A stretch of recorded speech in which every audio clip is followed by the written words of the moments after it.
Happy Tuesday. What's going on, guys? It's Ricky with TechBud Solutions. Hope that you guys are all having an amazing Tuesday. Wanted to quickly keep you guys up to date. Yes, over 1.6 trillion has been erased from the US stock market in just the last, well, at this point, it was 90 minutes.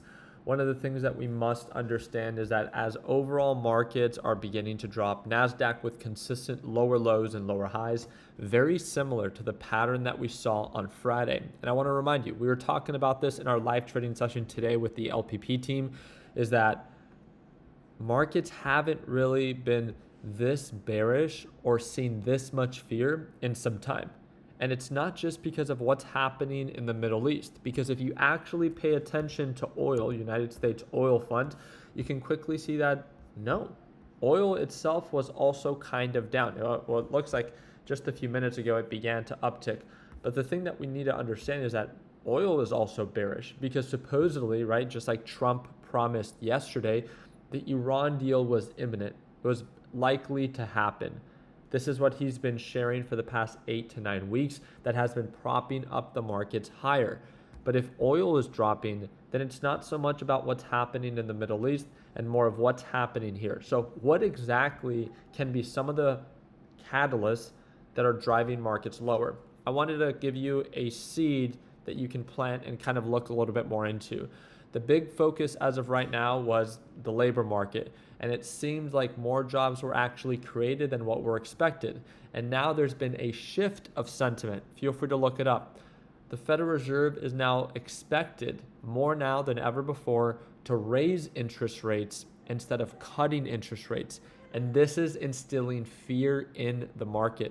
Remember, when they raise interest rates, they make it more expensive for people like you and I and businesses to borrow money. And no one wants to borrow money when they're trying to grow a company. So this does act as a negative catalyst for growth. But we will see. We'll see if this is just a fluke, but this is now 2 days in a row.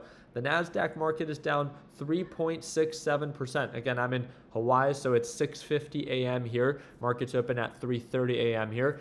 The thing that I want to be cautious of is that markets are definitely oversold enough that we want to be cautious that they can begin to recover. Just like we shared on Friday, right? Markets sold off a lot. Instead of trying to instill more panic and fear of like, hey, stay away, we knew that markets were only one tweet away from Trump to try to prop them right back up.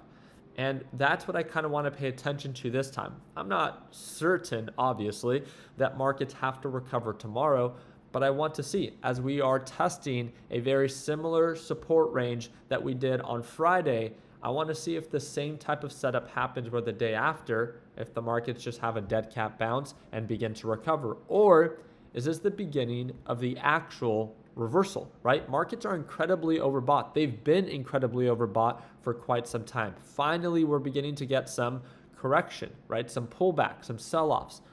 But now we're testing a major support range. And now the question is, can we break that support and begin to actually drop? Because if that's the case, and we actually begin to see more fear being injected into the market, then everything, especially those speculative stocks, are likely to crash even harder. I'm sure many of you guys have seen Marvel down 14, almost 15% on the day. Micron down 10%. SanDisk down 5%. Dell down 10%. Tesla down 5%. But what about the Mag 7 companies? Mag 7 companies are slightly in the red, but 1.2, 0.36. This is a great reminder that, yes, by investing in speculative assets, you can gain exposure to huge growth within a short period of time, but also they're open to huge risk.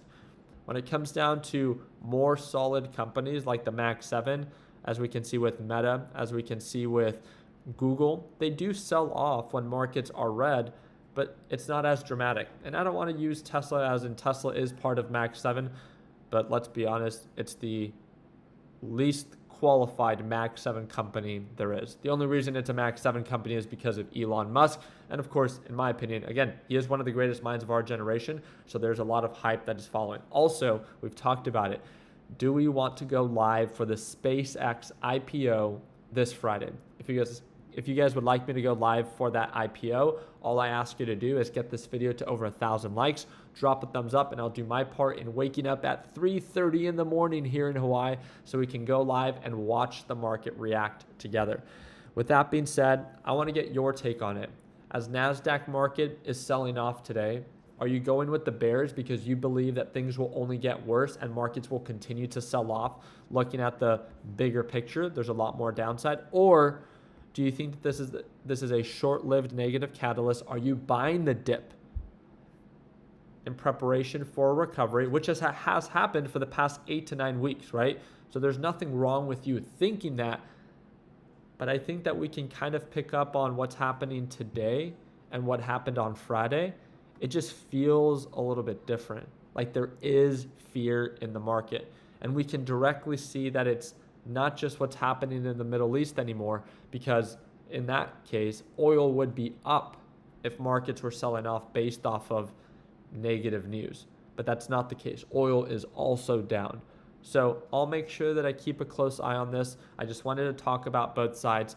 But yes, markets are oversold enough that intraday, it could make sense to want to buy the dip to go long because of how irrational and how bullish markets have been. I get that. The only seed that I wanted to plant was also that, well, are we overbought enough and is there enough fear in the market that we can finally begin to drop? Again, I'll do my part in keeping you guys up to date. Don't forget, we do trade live every morning. You heard me talk about them. It's my LPP team. You can watch me trade live as soon as tomorrow, and that is the second link in the description down below. Even before you plan out your next trade, just scroll down, use our risk calculator. It's free to use on the homepage. Again, second link in the description down below. This will allow you, when you click the custom tab, to enter the ticker, your entry, your stop loss, your target, and then the number of shares. It will allow you to calculate your risk to reward, how much you could possibly lose and make. And let's be honest, too many beginners are so focused on how much they're going to make and not enough on what the risk is. You need to be aware of the risk every trade comes with. I appreciate you guys' time. I hope that we're in a thumbs up. And like I said, that's the second link in the description down below. If you have any questions whatsoever, feel free to comment down below, and we hope to see you on the next one. Like always, let's make sure that we end the year on a green note. Take care, team.